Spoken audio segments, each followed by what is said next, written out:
Without further ado, let us look into the life of Walter Teeland, starting with his father, John. Can everyone hear me okay back there? Okay. So John was born with the last name of either Teeland or Teeterland near Oslo, Norway on August 16, 1863. He sailed to Australia as a cabin boy at age 13, then immigrated to the United States in 1882, possibly by jumping ship at Seattle. John lived in Montana and worked with horses throughout his 20s. When he arrived in DA, Alaska via Chilkoot Pass during the Klondike Gold Rush of 1898. Spent 2 years prospecting on Bonanza, El Dorado, and Hunker Creeks near Dawson. Then left for Fairbanks and staked claims at Cleary Creek and Fox Gulch. John traveled to Seattle, Washington around 1903, and that's where he married Kate Norris on August 7, 1906. Now, Miss Norris was born in County Cork, Ireland on Valentine's Day, February 14, 1880. She immigrated to the United States at age 20, and then moved to Fairbanks, Alaska with John Teeland shortly after they married. While there, she helped him obtain a grub stake and build a cabin on Cleary Creek as he tried to strike it rich. Now, Cleary City was located near Cleary Creek along the east side of the present-day Steese Highway and just south of the present-day Chattanooga Lodge. This was the birthplace of Walter Daniel Teeland on March 15, 1907. This photo is from that same year. Here's another photo looking from one hillside to the next, showing Cleary City in the background and some mining dumps and a few cabins in the foreground. Here is another angle looking from one hillside to the next.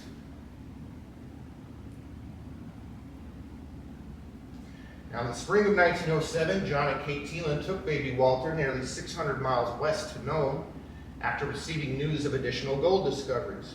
Rumor had it that several flakes were lying on the beach ready to be picked up at will. But by the time the Teelands arrived, every worthwhile claim was staked. Nome was established when the three lucky Swedes, Jakob Lindeberg, Eric Lindblom, and John Brinteson, discovered gold at Anvil Creek during the summer of 1898. It was incorporated on April 12, 1901, and it was the birthplace of Walter's first sister, Hazel Rose Teeland, on August 22, 1908. This is also around the time that Walter learned to speak. His first word was beans, and his first sentence was more beans, according to his mother. Now, John and Kate Teeland returned to Cleary Creek with Walter and Hazel on the last boat upriver from St. Michael, then eventually took them 30 miles southwest to Gold Stream, which was established about 14 miles above Fairbanks and 8 miles below the site of Felix Pedro's discovery of gold on July 22, 1902. This was the birthplace of Walter's second sister, Mabel Teeland, on December 12, 1909. Here is a summer of 1910 photo by Frankie Wolf titled Teeland and Company 4 below Discovery Gold Stream. That little guy right there in the front is Walter Teeland. That's his sister Hazel right behind him. That's their mother Kate with the shovel. And one of these gentlemen is John Teeland. I haven't figured out which one, maybe you guys might know. Now, in the fall of 1910, the Teelands traveled 100 miles west to Tanana. They heard of another gold strike in Ruby the following spring. John went there on his own to build a cabin, then returned for the family. It was a 240-mile round trip. Before leaving Tanana for good, John constructed a log raft with low fencing around the perimeter and added a small tent for shelter. He used it to float the family and pull an additional raft for their horse down the Yukon River. At one point, they approached a narrow bend when a sternwheeler coming upstream suddenly appeared with a barge in tow. It came dangerously close to the two rafts, producing a wash that nearly tipped the Teelands and their horse over. Those moments, along with stepping ashore at Ruby, represent the earliest memories of Walter's life.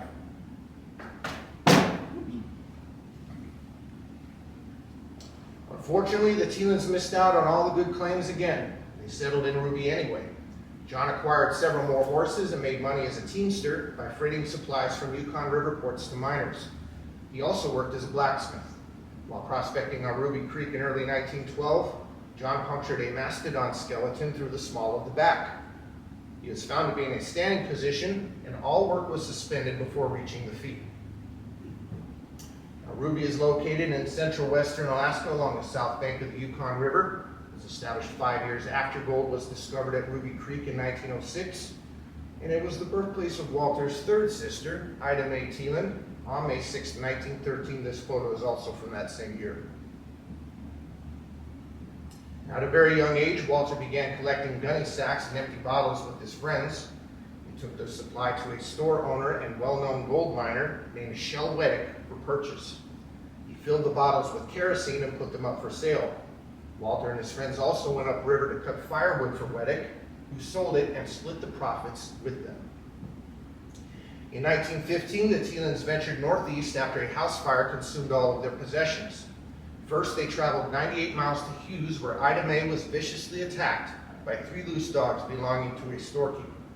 John promptly shot the dogs after taking a rifle and shells from the man's business. As he did so, the storekeeper ran out the back door, fearing for his life. John left the rest of the family to take Ida Mae 150 miles southwest to Nulato in a rowboat for medical attention. She was treated by Dr. Franklin Wyman Lamb for a broken jaw and severe injuries to the head, face, and neck. After John brought Ida Mae back to Hughes, the Teelands traveled 94 miles to Bettles, 52 miles to Wiseman, then 15 miles to an abandoned windowless cabin in Coldfoot for a brutal winter that exceeded 60 below zero temperatures. The horse they came with had to be eaten to survive. John prospected the area long enough for the kids to miss 1 year of school, then brought the family back to Ruby. Here's a 1919 family portrait showing Walter Teeland with his mother, Kate Teeland, and his sisters, Hazel Rose Teeland, Ida Mae Teeland, and Mabel Teeland, who is holding another family member that I cannot quite get a name for. Walter's teenage years I find to be the most interesting of his life for 2 reasons. One is because he witnessed a bunch of important Alaska history go down, and 2, because he made a little bit of his own Alaska history. But as far as what he witnessed, right off the bat, there was the Black Wolf Squadron's arrival in Ruby, which occurred on August 23, 1920, when 4 Army de Havilland biplanes flying from New York stopped for gas en route to Nome.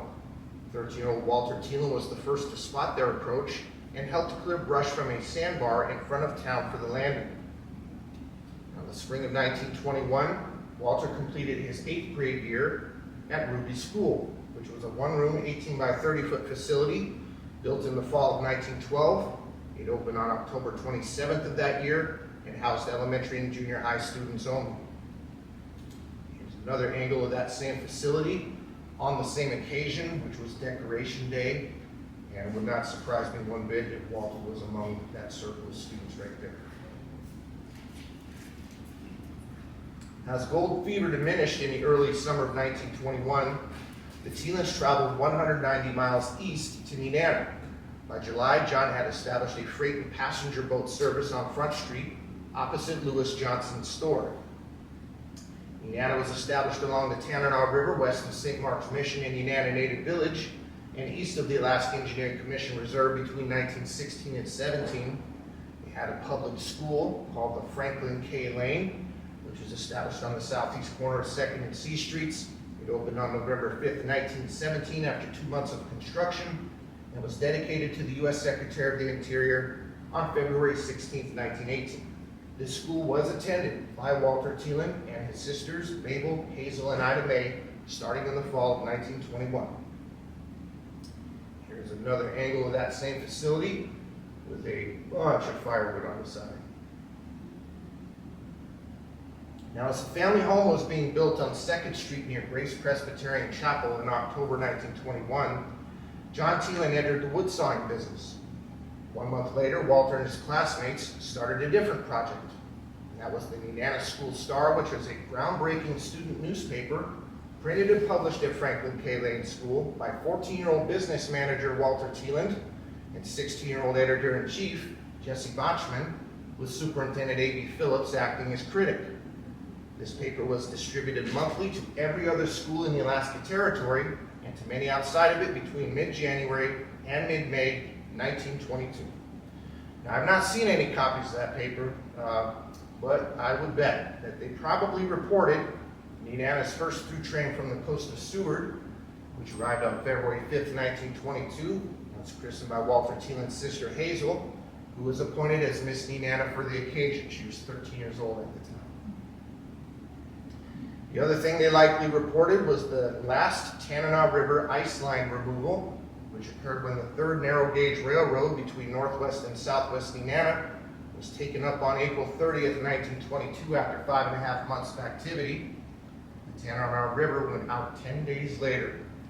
Now, I've checked the Nenana Ice Classic records since that date, and the ice has gone out 28 times before April 30th since this occasion here. So that gives you an idea how far they would push. This Nenana News clipping from Saturday, June 3rd, 1922 states, Walter Teeland, graduate of the Franklin K. Lane School, has accepted a position with the W.A. Coghill establishment, which was located on the west side of A Street, Nenana, between 1st and 2nd. It was established by Paul David Lecure and William Alexander Coghill as the combination in late October 1916. It was rebranded after Lecure sold his half interest to Coghill on February 18, 1917. This was Walter Teeland's place of employment for 13 months. Now we're going to take a look inside the store. And this is Walter Teeland standing behind the soda fountain bar here on the left. And this is his boss, William Alexander Coghill, here on the right. Now I want you to pay particular attention to what Walter is wearing. He's got on a long sleeve white shirt and a short black tie. Remember that, long sleeve white shirt, short black tie. We're going to come back to that thought in just a minute. But before we do, I want to share a few other things that Walter witnessed, important pieces of history that Walter witnessed on a day-to-day basis. First, there is the Alaska Engineering Commission train depot construction, which occurred a block and a half north of Cogghill's at the foot of A Street, Nenana. That finished in early December 1922 after 5.5 months. The other thing Walter witnessed day-to-day was the Tanana River Railroad Bridge construction, which occurred between northeast and southeast Nenana. It finished on February 27, 1923, after 10.5 months. Now, in early March 1923, John Teeland was arrested by Deputy Marshal James Hagan for alleged wife beating. An investigation revealed large quantities of moonshine and a still in his home. He was sentenced to 6 months in jail. 6 weeks later, Alaska Territorial Governor Scott Bone commuted Teeland's sentence to 60 days. Now, at the start of the riverboat season, Walter left Coghill's store to work on the General Jeff C. Davis as a kitchen helper. He was convinced to return to Coghill's after completing a round trip to Holy Cross. Now, the General Jeff C. Davis was a 120-foot-long, 277-ton steam-powered sternwheeler built by the Canadian Pacific Railway in Vancouver, Washington. It was named after Jefferson Columbus Davis, who served as first commander of the Department of Alaska. The vessel was sold to Edward J. Rathbone in 1899, purchased by the U.S. Army a year later, then transferred to the Alaska Engineering Commission in 1922. Now, at the time Walter was on the boat, the Alaska Engineering Commission had temporarily changed its name to the Alaska Railroad Commission. Shortly after Walter returned to work at Coghill's store, President Warren G. Harding's Golden Spike Driving ceremony occurred in northeast Nenana on July 15, 1923. It was attended by 16-year-old Walter Teeland, who was let off work early for the occasion. He viewed the event from a gentle rise on Togatilly Hill with his sisters Hazel, Mabel, and Ida Mae.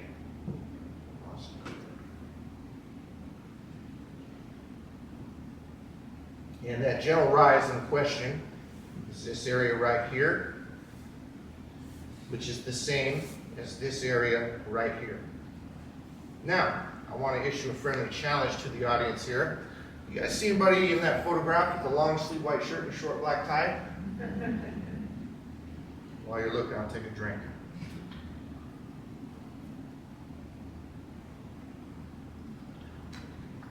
Anybody see him? Look about a foot in from the left of the screen and the top group of people. How about that guy? You got The it. hat. That is exactly who we're talking about. And the shirt. You got it. So I'm not guaranteeing that's Walter, but there's a very, very, very high likelihood that that is him standing right there. Now, shortly after President Harding's visit, Teelands left Nenana for Seward and occupied the Andy Simons house. While there, Walter went to work for Brown and Hawkins. In January 1924, the Teelands moved to Anchorage, where Walter joined the Alaska Railroad. A few months later, he returned to Seward and obtained his first motor vehicle operator's license, and that was issued on June 30th, 1924. And it was good for 1 year back in those days.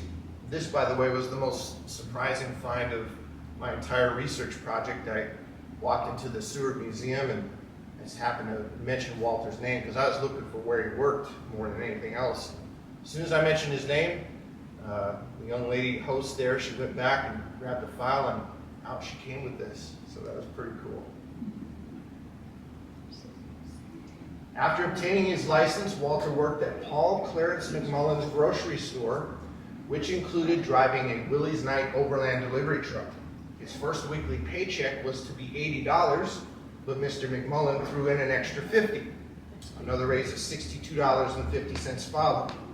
One day, Mr. McMullen approached Walter and said, "Kid, everyone who works for me gets 1 week's vacation per year. Get out of here. Do not come back for a week." Walter obliged and took a train to Wasilla. From there, he set out on foot to visit his father John, who by then was blacksmithing at Fern Mine in the Willow Creek Mining District.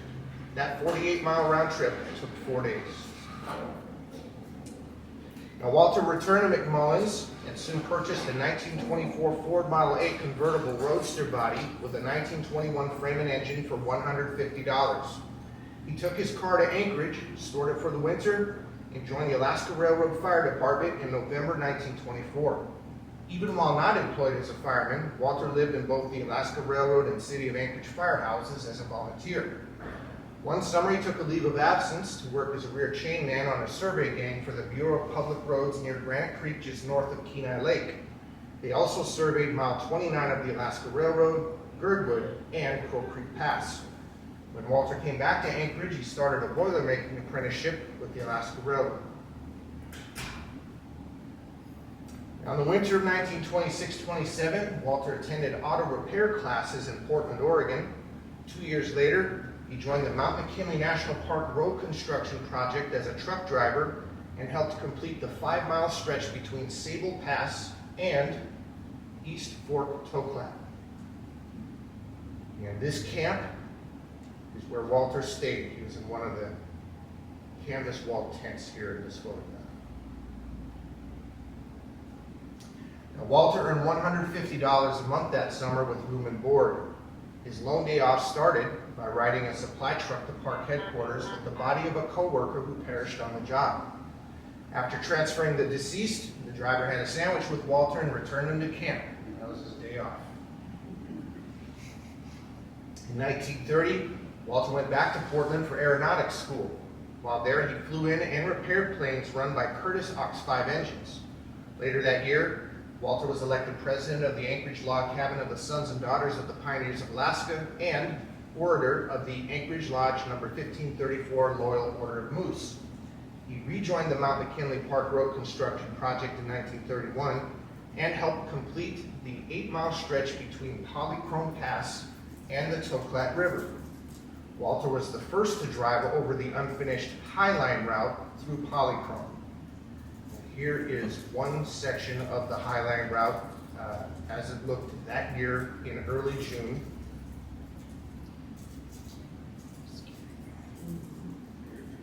Here is a section as a little further into Polychrome as it looked in August of that year.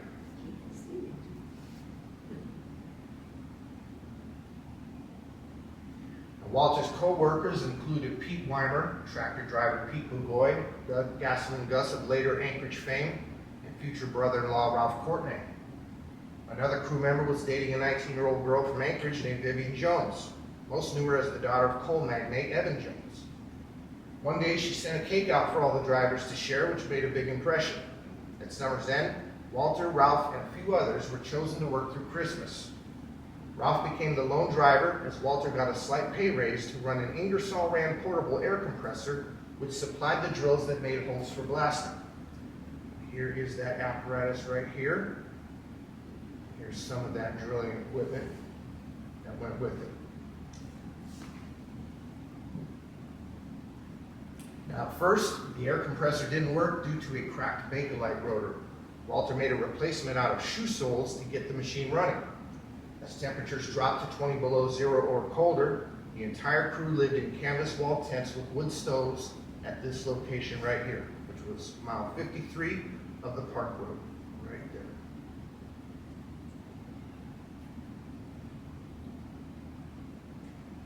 Now, after Christmas, a cat driver towed Walter and his co-workers back to park headquarters on a sled, which took several days. From there, Walter returned to Anchorage and resumed living at the Alaska Railroad Firehouse. In 1932, he got to meet Vivian Jones for the first time at an Oddfellows dance and learned that she was newly single. Walter soon called the Jones home, asking to take her on a date, which Vivian's mother approved of. This is Vivian's parents, Evan and Bronwyn Jones, at their Anchorage home on 5th Avenue between H and I Streets. This was the site of Walter Teeland's marriage to Vivian Irene Jones on July 8, 1933. Now, shortly before their wedding, Walter was laid off by the Alaska Railroad. He used his $800 savings to start a trucking business with a beat-up Ford Model T. After the wedding, Walter was asked to return to the Alaska Railroad. He chose to build his business with Vivian instead. They added a 1932 Ford Model A, a 1932 GMC, and other vehicles before long, and they had something called Walt's Transfer Company as a result. That was established in downtown Anchorage on 4th Avenue between K and L Streets. It provided freight service throughout the city and hauled planes for fledgling airlines and bush pilots. Lastly, they delivered coal brought in by trains from the Evan Jones coal mine, which was established by Vivian's father and 5 other Anchorage investors on a 6% grade 2 miles north of Chickaloon. It opened in 1920, and production began once connected by rail to the Eska Creek Spur in 1921. Here's an opposite side view of that same facility. Now, the transfer company was profitable enough for the Teelands to buy an old railroad cottage on Government Hill. They lived at the 100 block of Harvard Avenue between Anchorage legends Jack and Nellie Brown and B and Bill Lindsay. A few years later, Walter and Vivian moved into a single-story house on the north side of 8th Avenue between F and G Streets. They decided to sell the transfer company around 1935 or 36. Wells Irvin, with the First National Bank of Anchorage, connected the Teelands to a buyer named Tom Culhane. They struck a deal and became very good friends as well. Walter returned to the Alaska Railroad for an administrative role and continued volunteering for the Anchorage Fire Department. During the second week of March 1938, his lower eye socket was fractured by a falling piece of cement chimney while fighting a blaze at Julius Richardson's home. On April 3rd of that year, Vivian gave birth to Colleen Gay Teeland. In late February 1940, Walter was elected president of the Anchorage Volunteer Fire Department. On May 11th of that year, Walter Franklin Teeland was born. Now, this is a World War II draft registration card dated January 22nd, 1941, shows all of Walter Teeland's particulars, including his third home address of 721 8th Avenue, that is currently the site of the Rural Cap building. Now, Walter wasn't eligible for the draft because of his age and family. He did, however, volunteer as an air raid warden. Walter also worked part-time as a night bookkeeper for Quality Grocery on 4th Avenue between B and C Streets. The store's owner, Chris Papadimitriou, eventually urged him to buy the place. Walter responded with a half-hearted lowball offer that was shockingly accepted in 1943. Wells Irvin helped him close the deal with a loan. On January 31st, 1944, Vivian gave birth to Lawrence Teeland. Over the next few months, Walter felt increasingly sluggish and went to see Dr. August Stanley Walkowski, who diagnosed him with tuberculosis. It's believed that he left immediately for treatment in Sunland, California, as Vivian stayed behind with the kids to sell off everything they owned.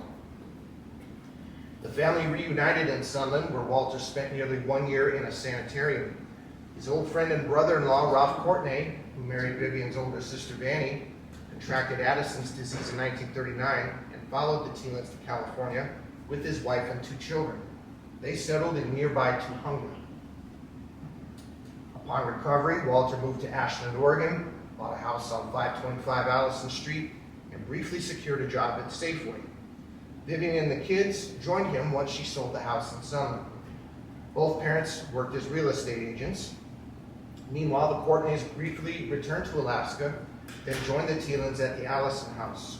Walter and Vivian supported Ralph and his family as he was too sick to work. Eventually, the Alaska Railroad offered to pay Walter's way back home.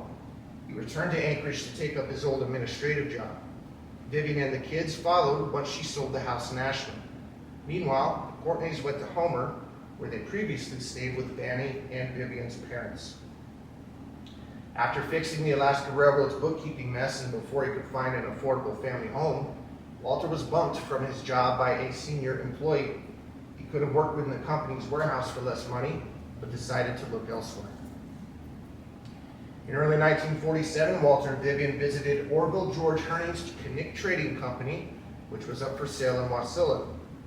They took one look at the books and decided not to make an offer. Herning passed away on April 18th of that year at age 78. Immediately afterward, his wife Martha, a.k.a. Maddie, and son George, best known by his middle name Stanley, approached Walter with a deal that included all the store's merchandise, 2 1917 Willys Overland trucks, a 3-car garage, and an 8-year-old house built for Martha but never used. Wells Irvin helped close the deal with a loan.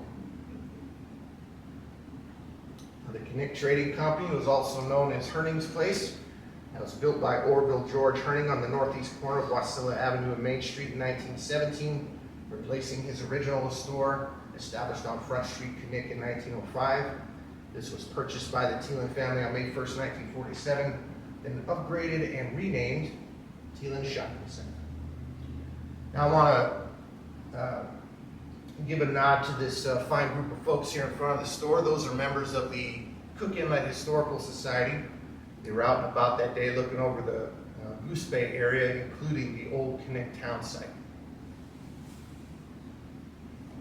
Now the Courtneys again lived with the Teelands as Ralph's condition improved enough to work. In mid-December 1947, the Wasilla Community Club accepted a fire truck from the Alaska Railroad, which had been parked in Palmer for several months. Walter previously drove the vehicle in Anchorage. That was a 1922 American LaFrance Type 12 triple combination pumper, which was purchased by the Alaska Engineering Commission in December 1920 for $11,000. It arrived in Anchorage nearly 2 years later. The engine stayed under the same ownership as the Alaska Engineering Commission was renamed the Alaska Railroad Commission, then shortened to the Alaska Railroad on August 15, 1923. This engine was transferred to Palmer after a quarter century of service, then accepted by the Wasilla Community Club in mid-December 1947. Now, I had the opportunity to see this engine for myself a couple weeks ago. That's currently sitting at the Anchorage Fire Station number 1 on 4th Avenue and A Street in Anchorage. So if you haven't seen it, check it out. It's still in pretty good shape. Now, February 18th, 1948, Ralph Courtney passed away in Anchorage. He was 39. His wife and children stayed at the Teeland home for a few more months beyond that. In early May 1951, Walter became a founding member of the Elks Lodge number 1842. On October 5th of that year, John Teeland died at Providence Hospital from burns suffered in an early morning fire that swept through his Mountain View home. He was 88.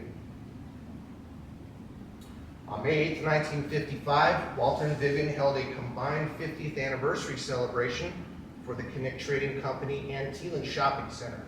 It included a display of pictures and artifacts such as Orville George Herning's coffee grinder and clock from the good old days. In 1960, Teeland Shopping Center was thoroughly overhauled and renamed Teeland's Country Store.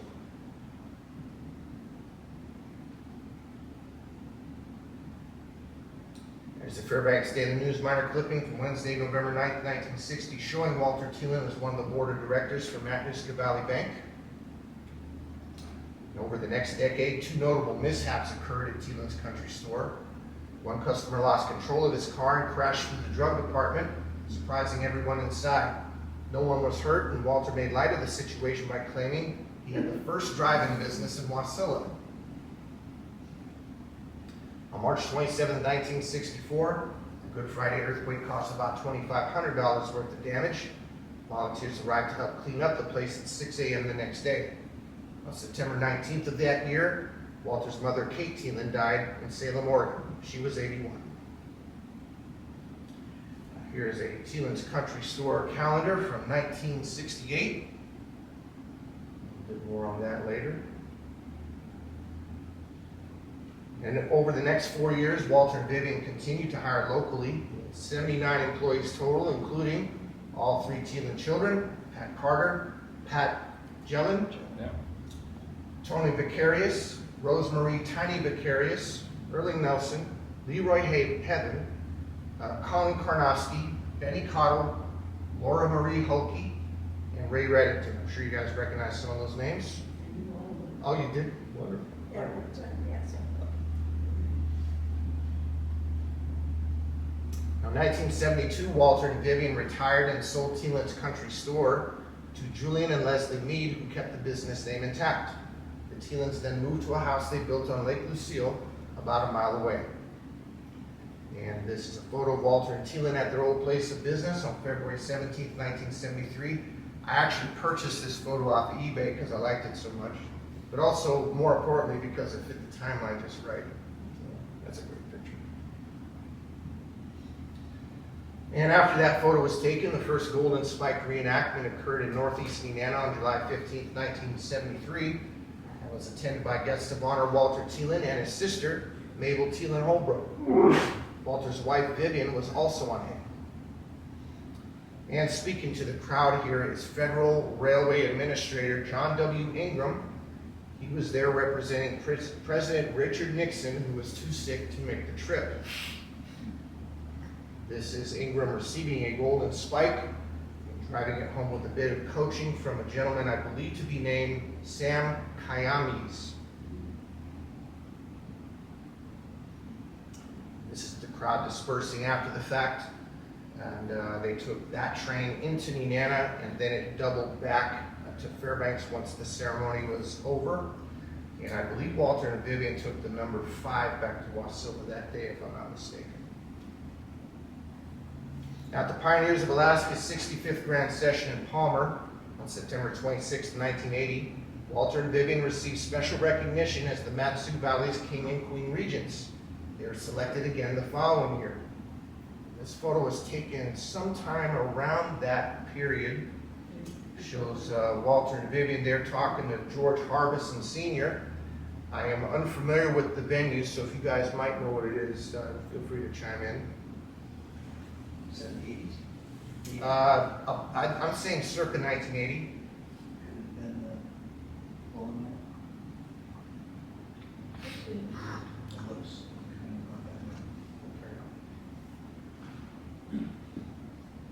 More on that photo later. In 1986, the Alaska Women's Commission produced a public service announcement that featured Vivian honoring Lydia von Hansen. It was broadcast statewide in March 1987 to celebrate our nation's first Women's History Month. And I'm going to show you that entire PSA right now.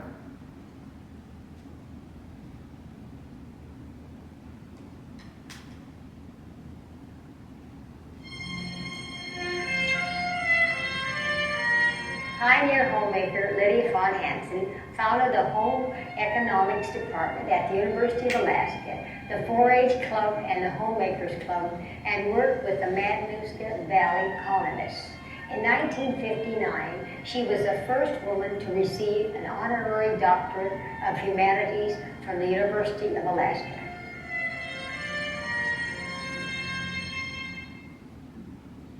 And speaking of honorary doctorates, Walter received one of his own for public service during commencement ceremonies held at the University of Alaska Fairbanks Patty Gymnasium on May 10, 1987. Here's Walter with his sisters Ida Mae Teeland Bowman, Hazel Rose Teeland Ostrander, and Mabel Teeland Holbrook. That may have been their last photo together, because on November 10, 1993, Hazel died in Salem, Oregon at age 85. Mabel also died in Salem on April 9, 1996 at age 86. And on August 31st of that year, Ida Mae died in Danville, California at age 83. In early 1997, Walter and Vivian Teeland were inducted into the Alaska Business Hall of Fame. On December 6th of that year, Vivian unexpectedly passed away from a heart attack at the Valley Hospital in Palmer. She was 85. Her youngest sister, Margaret Jones Bennett, left Washington State on short notice to look after Walter. 6 months later, he entered the Palmer Pioneer Home and had just settled in when tapped for a special event.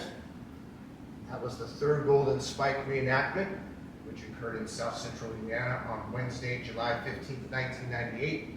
I'll stop there for a second because I'm sure we're seeing a few familiar faces on this stage, and I want to go through a couple. This gentleman was the master ceremonies that day. That is Alaska Railroad Committee Chair John Binkley. That's John with an E at the end, very unique spelling. This gentleman in the hat, that's longtime Indiana Mayor and former Lieutenant Governor of Alaska, Jack Cocchio. This gentleman in the blue is former Alaska Governor and Alaska Railroad CEO Bill Sheffield. This is Alaska Governor Tony Knowles right here. And this is a federal representative named Steve Dittmeyer. And of course, this event was attended by 91-year-old guest of honor Walter Teeland, who was selected to drive one of the ceremonial Golden Spikes, which we are going to watch him do right now.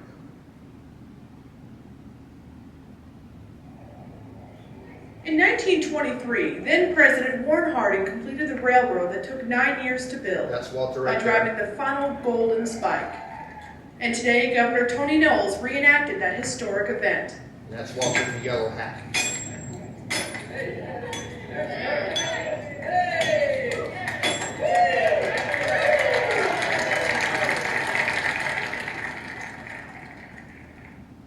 That's Walter shaking hands with Governor Knowles, which is captured here from the opposite side from none other than my mother, Joanne Hawkins.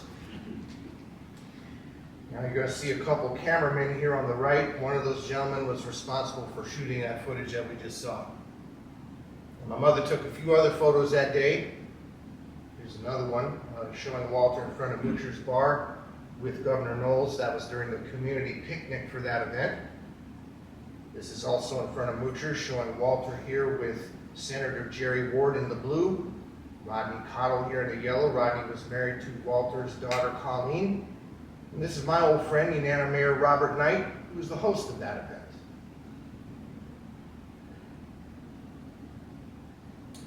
Walter passed away peacefully in his sleep while surrounded by family at the Palmer Pioneer Home on January 21st, 2001. He was 93. About 400 people attended his memorial service at the First Presbyterian Church of Wasilla. Later that year, Teeland Middle School was dedicated to Walter and Vivian. They rest together at the Aurora Cemetery and are perhaps the best-loved couple ever to grace the Matsu. Yeah, I just want to give special thanks to some of the following folks. I want to thank the Wasilla Historical Society. We have at least one member here present, and I just want to thank them for providing me a platform along these lines in the first place. It was a real pleasure to speak for them at the Palmer Depot during the Alaska Day dinner, and that really led to this. So I thank them for that. I also want to thank Richard Estelle. I met Richard 2 months ago at the beginning of this project, and I visited with him in the archives department on the basement of the Palmer Visitor Center, and we had a great discussion. He gave me a real good lowdown on Chickaloon and also the Evan Jones coal mine, which was really helpful for this presentation. I also want to thank Wendy Rykena. Am I pronouncing that right? Yeah, but it's spelled wrong, but that's okay. Oh, I'm sorry. You're good. Okay. You're good. That's a tough one. So I want to thank her because you know, she was really the one who got the ball rolling in terms of my communication with the family. And John Cottle was also part of that process, so I want to give thanks to John as well. And ultimately that led to Wally Teeland, who one night, 3 o'clock in the morning, I was tossing and turning, all of a sudden I see this email from Wally. I was like, yes. And so Wally and I have been in contact here for the past month and a half, off and on. And boy, he has been incredibly forthgiving. Not only that, forthcoming with a bunch of information. He's also been very supportive and positive and kind, and I really appreciate having corresponded with him. A lot of the information that Wally submitted to me was written by Ralph Courtney Jr.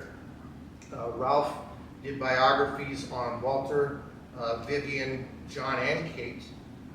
All of that was instrumental in the narrative that you saw here. I also want to thank George Harbison Jr. I had the pleasure of meeting George at the Alaska Day dinner last October, and he's out in Homer there, but he sent me an email with a bunch of stuff that was pretty interesting, and I shared two of those items tonight. The first was the 1968 Teeland store calendar, and then the other item he shared was the picture of Walter and Vivian with his father, George Sr. I also want to thank the Alaska Fire Service Museum Association, in particular Dan Tucker. Dan's also a member of the Wasilla Historical Society. He's the one that helped me figure out which fire engine came to Wasilla in 1947, because the newspaper articles were very vague on that, but we were able to figure it out. It took us about a week, but we were able to figure it out, and so I got to thank Dan Tucker for that. And lastly, I want to thank Mr. Patrick Duran. I appreciate him. Actually, I met Patrick also at the Alaska Day dinner, and I've been in contact with him off and on since then. Visited him at the 557 warehouse. By the way, if you haven't been there, go check it out. It's a really cool place. Patrick is an extraordinary historian, and what I really appreciate is the fact that he's been very supportive of my habits. So I hope to support him going forward as well. So thank you for being here, sir. And this has been brought to you by Beau's Nenana History page in the Wasilla Public Library. Both these entities can be found on Facebook. Here's the web address for the public library. And that about does it for this portion of the discussion. So,